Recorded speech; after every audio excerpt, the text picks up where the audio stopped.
सोच के साथ कहना पड़ता है। आज भारतीय जनता पार्टी तो सिर्फ एक ही मकसद पे लगी है कि हिंदू और मुस्लिम के बीच में दरार पैदा करनी है। ये इनकी दुकान उसी पे चलनी है। लेकिन सत्य लिखेंगे, सत्य चलेंगे।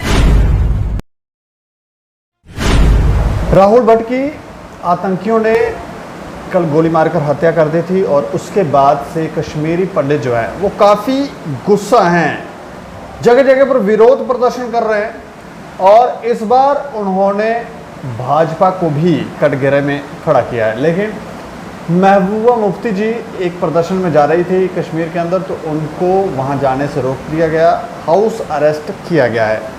लेकिन राहुल भट्ट के हत्या के बाद अलग अलग नेता जो हैं वो रिएक्शन दे रहे हैं। हमारे साथ बात करने के लिए वीरेंद्र सिंह सोनू हैं जो एडिशनल स्पोक पर्सन हैं पीडीपी के, इनके रिएक्शन जान लेते हैं।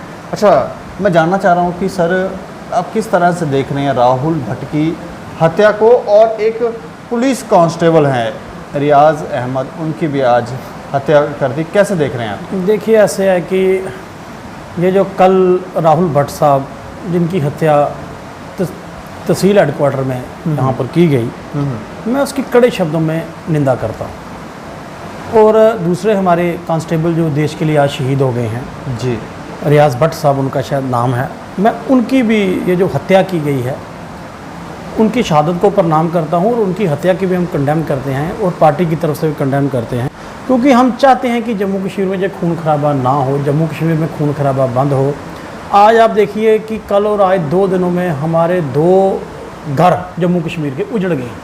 किसी माँ ने बेटा खो लिया, किसी बहन का भाई चला गया, किसी के बच्चे के सिर से बाप का साया चला गया और कोई हमारी बहन जो है विधवा हो गई। तो ये खून खराबा तो किसी मसले का हल है नहीं। ये मैं समझता हूँ इंसानियत को शर्मसार करने वाली घटना है। इसकी जितनी भी निंदा की जाए कम है। तो सबसे पहले तो हम इसकी निंदा करते हैं कि ऐसा वाकया नहीं होना चाहिए। और ये जो राहुल भट्ट साहब की हत्या है, ये तो टारगेट किलिंग है। इसका कसूरवार आपको कौन लग रहा है? देखिए, इसका कसूरवार तो अब पहली बात तो इस मुद्दे पे तो कोई सियासत नहीं करनी चाहिए, मैं तो इस बात को मानता हूँ। दुख है, संवेदनशील, हम इसमें संवेदनशील मुद्दा है। और कसूरवार एक तरफ से तो भारतीय जनता पार्टी की इलेक्टेड गवर्नमेंट कहती है हमने जम्मू कश्मीर के हालात ठीक कर दिए। आपके चैनलों के माध्यम से वो कहते हैं हमने जम्मू कश्मीर के हालात ठीक कर दिए।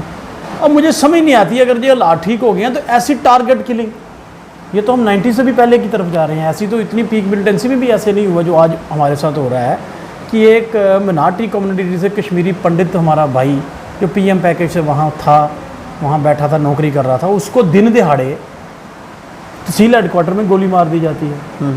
तो सरकार से तो पूछना बनता है, सरकार नाम की चीज़ है कहाँ है? मुझे तो नज़र नहीं आ रही, मुझे क्या किसी को भी नज़र नहीं आ रही। मैंने पहले भी कहा कि इस मुद्दे पे सियासत का मुद्दा नहीं है, क्योंकि उनके परिवार वालों ने एक बहुत बड़ा परिवार के लिए नहीं है, ये पूरे जम्मू कश्मीर के लिए दुखद समाचार है, दुखद घटना है कि 2 दिनों में 2 घरों के चिराग जो बुझ गए हैं। मेरी तो ऊपर वाले से ये दुआ है कि जल्द से जल्द जम्मू कश्मीर में शांति हो। लेकिन उसके लिए जो आज बात निकल के सामने आ रही है कि एक तरफ हम कहते हैं जम्मू कश्मीर के हालात ठीक हो गए हैं और दूसरी तरफ आप देख लीजिए जो हो रहा है, टारगेट किलिंग है, सिलेक्टिव किलिंग की जा रही है। ये मैं समझता हूँ कि गवर्नमेंट को इसके ऊपर ध्यान जरूर देना चाहिए, LG एडमिनिस्ट्रेशन को इसके ऊपर देखना चाहिए कि ये क्या कमी है। सिक्योरिटी लूप्स तो है ही है ना, कि देखिए कि आप कहीं भी चले जाइए, ऑफिस के बाहर तो सिक्योरिटी होती है, दिन दिहाड़े उसका कत्ल किया गया।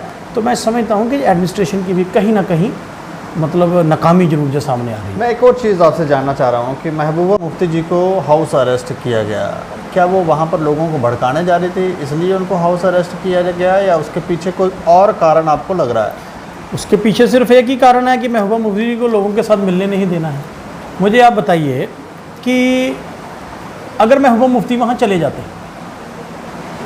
वो फॉर्मर चीफ मिनिस्टर हैं जम्मू कश्मीर के, पार्टी के सदर हैं और मेन स्ट्रीम पोलिटिकल पार्टी के लीडर हैं। आज वो बड़गाम में जो प्रोटेस्ट हो रहा था, अगर वो भी वहाँ चले जाते तो अपनी दुख उनके जो दुख में वो शामिल होते, जो अपनी तरफ से हम जो कंडेम करते तो करते, लेकिन जो एक इंसानी फ़र्ज होता वो तो वो करते। आज जहाँ जम्मू में भी तो भारतीय जनता पार्टी के लीडर गए हैं, उनकी फैमिली के उनके संस्कार पर गए हैं ना, उनको जाने की अनुमति दे दी। तो महबूबा मुफ्ती अगर उनके पास वहाँ जाना चाहती हैं, पार्टी सदर जाना चाहती है, उसमें उनको परेशानी हो जाती है। तो ये इनके दोनों मापदंड हैं, ये चाहते नहीं हैं कि लोग उनके साथ मिलें। जब वो लोगों की बात करें, आज मुझे बताइए कि जो ये ढिंडोरा पीट रहे थे पिछले 3 सालों से, कह रहे थे कि हमने जम्मू कश्मीर में शांति ला दी है, भाई इस तरह के हालात तो 90 में भी नहीं थे। आप जानते होंगे ये जिस जगह आके हमें इस Bharatiya Janata party leaded government ने खड़ा कर दिया है, आज हम सोचने पे मजबूर हैं कि भाई हमारी गलती क्या थी, जम्मू कश्मीर को आज बना क्या दिया गया। आपकी सरकारें भी इससे पहले, अब भाजपा तो अभी कुछ ही समय हुआ है, आपकी सरकारें रही हैं यहाँ पर, तो आप क्यों नाकामयाब हुए? तब तो बहुत ज़्यादा पत्थरबाजी कर रहे हैं, आतंकवादी घटनाएं इतनी हो रही थी, तो क्यों नहीं रोक लगा पाए आप लोग? देखिए, आप ज़रा इतिहास को पढ़ के देख लीजिए, पूरा देखिए कि जब पीडीपी की सरकार जम्मू कश्मीर रियासत में रही है, 2002 में मुफ्ती साहब जब चीफ मिनिस्टर बने थे तो रियासत जम्मू कश्मीर की हालात क्या थी। 5 बजे के बाद टनल बंद हो जाता था, 6 बजे के बाद मार्केट बंद हो जाती थी, लोग जमहूरियत पे विश्वास करना छोड़ गए थे। लेकिन वही सरकार था जिसको गोल्डन पीरियड जम्मू कश्मीर में कहा जा सकता है कि लोगों की जमहूरियत में वापसी करवाई। वही टनल 24 घंटे के लिए खोला गया, टूरिस्ट पता नहीं लाखों की तादाद में आने शुरू हो गए और लोगों को लगने लगा कि क्या क्यों, क्योंकि वहाँ पर हमारी जो सरकार थी उसने ग्राउंड पे काम किया और लोगों को एक दूसरे के साथ अमन भाईचारे को जोड़ने का काम किया। लेकिन अफसोस के साथ कहना पड़ता है आज भारतीय जनता पार्टी तो सिर्फ एक ही मकसद पे लगी है कि हिंदू और मुस्लिम के बीच में दरार पैदा करनी है, ये इनकी दुकान उसी पे चलनी है। लेकिन हमारी पार्टी ने तो जब हम सरकार में आए, हमने तो तीनों खितों के साथ इंसाफ तो किया, हमने सब मजहबों को मिल के एक अमन का गुब्बारा बनाने की कोशिश की और मुफ्ती साहब उसमें बहुत कामयाब भी हुए। आप देखिए, जब 2004 में बाई इलेक्शन हुआ था तो 50 से 85% पोलिंग हुई थी संग्रामा में और पटन में और 1-2 कॉन्स्टिट्यूंसी में, और तो लोगों का विश्वास जब सरकार पर बढ़ा, जमहूरियत पर बढ़ा, तो लोगों ने वोट किया तो हालात भी शांत हो गए। बहुत सारे डेलीगेशन बाहर से भी आए, उन्होंने दबा के कहा हाँ जी वाकई हालात, हम खुद भी जाते थे, आप भी जाते थे, लगता नहीं था कि ऐसा थे। आज एक हालात ऐसे बना दिए गए हैं कि एक डर और सहम का माहौल है। शायद बीजेपी खुद बनाना चाहती है ऐसे हालात, शायद उनको इनका फ़ायदा मिलता हो, लेकिन जो जाने जा रही हैं वो बेशकीमती हैं। सरकार किसकी बने किसी की ना बने उससे कोई फ़र्क नहीं पड़ता, लेकिन रियासत रहनी चाहिए, देश रहना चाहिए। और जो लोग हैं हमारे, जो जाने बेकसूर लोगों की जान जा रही है, किस धर्म में, किसी धर्म में नहीं लिखा है किसी को मार दो, कोई धर्म भी नहीं सिखाता है, मेरे हिसाब से तो किसी धर्म की टीचिंग नहीं है ना। तो लेकिन आज जम्मू कश्मीर जैसी रियासत में खून खराबा है, दिन दिहाड़े कत्ल हो रहे हैं और सबसे बड़ी बात टारगेट किलिंग, सिविलियन के लिए सिविलियन की टारगेट किलिंग हो रही है, मनाटी को दहशत का माहौल बनाया जा रहा है। तो इसके लिए तो सरकार ही जिम्मेवार है, सरकार को प्रयास करने चाहिए। वहाँ पर ये जो आतंकवादी हैं वो क्यों नहीं चाहते हैं कि कश्मीरी पंडित वापस आकर वहाँ पर बसें? देखिए, ऐसे है कि जो आतंकवाद है वो एक समस्या है, उस समस्या से जम्मू कश्मीर जूझ रहा है। और आप मुझे बताइए कि कश्मीर के लोगों ने उसका ज़्यादा संताप बढ़ाया हम जम्मू से ज़्यादा। जहाँ आतंकवाद है नुकसान उन्हीं लोगों का हो रहा है ना, कश्मीर में मर रहे लोग। लेकिन एक बात है कि वो क्या चाहते हैं आतंकवादी, उनका तो बिल्कुल क्लियर है ना कि वो अशांति पैदा करना चाहते हैं, जो भी करना चाहते हैं। लेकिन सरकारों को इसके ऊपर सोचना चाहिए, जो काम करने वाले उस चीज़ों के ऊपर सरकार काम ही नहीं करती। सरकार काम करती है खाई को बढ़ाने की, नफरत बनाने की, प्यार वाली दिन में बात ही नहीं रहेगी। अगर ये मुझे बताइए कि ये सरकार सिक्योरिटी प्रोवाइड करना सरकार का काम है, जो तहसील हेडक्वार्टर में हुआ, दिन दिहाड़े 2 बंदे हैं गोली मार के चलते बने हैं, तो ये किसकी जिम्मेवारी है, नाकामी किसकी है? ये तो अब ये तो ना कह सकते पिछली सरकारों ने कुछ नहीं किया। हो भैया, आपके सामने आप कह रहे हो हमारे पास इतनी फौज है, इतनी सिक्योरिटी फोर्सेज है, वहाँ इतनी एजेंसी वहाँ काम कर रही हैं, तो तहसील हेडक्वार्टर में मारा गया ना। अगर तहसील हेडक्वार्टर में आदमी सेफ नहीं है तो घर पे तो वो सेफ नहीं हो सकता ना। तो ये एक बात है कि सरकार को सोचना चाहिए। नहीं, आपकी सरकार होती तो फिर आप कश्मीरी पंडितों को वहाँ पर बसाते, तो मुझे और इस तरह की जो टारगेट किलिंग्स हो रही है तो आप नहीं होने देते। ये जो कश्मीरी पंडित, मेरे भाई समाज है, जो कश्मीरी पंडित समाज है, उनकी घर वापसी करवाई किसने? पढ़िए इतिहास को कि किस सरकार में उनके लिए वहाँ क्वार्टर बने और किस सरकार ने जो पॉलिसी लाई और किस लीडर ने जो बात की। ये मुफ्ती साहब की एक इतनी बड़ा प्रयास था 2002 से 2005 तक, ये पीएम पैकेज प्राइम मिनिस्टर साहब को वहाँ लेकर गए, चाहे वो वाजपेयी साहब थे, जो उसके बाद डॉक्टर मनमोहन सिंह साहब थे, उनको वहाँ लेके गए, कश्मीरी पंडित के लिए पैकेज लाया, उनके लिए वहाँ कॉलोनियाँ बनी। ये किसकी देन है? ये तो आज पीएम पैकेज जो देना तो सेंटर ने था, ये इसके लिए रास्ता किसने तैयार किया, इसलिए जदोजहद किसने की? जब पीडीपी लेडेड गवर्नमेंट मुफ्ती साहब की क़यादत में ये सारा काम हुआ था। मुफ्ती साहब तो हमेशा कहते थे, हमारी पार्टी हमेशा कहती है कि कश्मीरी पंडित के बिना कश्मीर अधूरा है, कश्मीर गुलदस्ता होना चाहिए, अमन का गुब्बारा होना चाहिए, वहाँ सब धर्मों के लोग रहने चाहिए। तो ये तो हमारा मानना, हम तो शुरू से कहते थे कश्मीरी पंडित वहाँ जाकर बसेंगे। आप भी भाजपा को ही दोषी मानते हैं ये जो टारगेट किलिंग्स वहाँ पर हो रही हैं? बिल्कुल सर, सरकार दोषी है, सरकार भाजपा की है, प्रॉक्सी गवर्नमेंट भाजपा की चल रही है। सरकार का इसके ऊपर बयान देना चाहिए, सरकार को इसके ऊपर क्या बताना चाहिए। तो अरविंद रैना जी तो कह रहे हैं इन लोगों को पताल से निकाल कर हम मार डालेंगे। तो मैं कहता हूं कि अब तो पताल में जा रहे हो आप उनको मारने के लिए, ऐसी घटना हो क्यों रही है? इसके ऊपर चिंतन कीजिए ना, इसके ऊपर बात कीजिए, इसके ऊपर देखिए कहाँ गलती होगी है, सिक्योरिटी लैप्स है, क्या प्रॉब्लम है, उसके ऊपर जाइए। आप अस्पताल के जाने की बात अगर वहाँ सिक्योरिटी का अरेंजमेंट सही होता तो शायद ये घटना नहीं घटती। तो ये तो एक इंक्वायरी का मसला भी है कि भाई मतलब दिन दिहाड़े सिक्योरिटी के बंदोबस्त के बावजूद जो वो अपने घर पे नहीं ना, तहसील हेडक्वार्टर में नौकरी कर रहा था, ड्यूटी दे रहा था।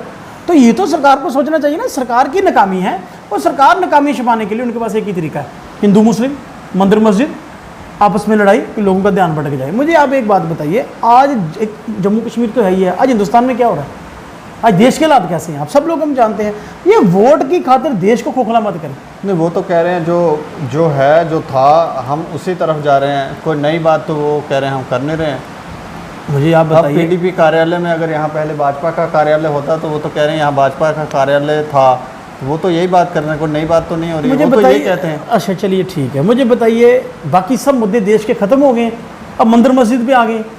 बेरोजगारी का हाल आप देख लीजिए कहाँ पहुँच चुका है बेरोजगारी। अब श्रीलंका की हाल देख लीजिए, वहाँ क्या हो रहा है, वहाँ वो भी तो यही कह रहे थे ना कि हम ये कर रहे हैं वो कर रहे हैं। इसलिए मैं आज भी कहना चाहता हूँ, पहली बात तो ये है कि देश की सबसे बड़ी ताकत हमारा सेकुलरिज्म है, हमारा भाईचारा है।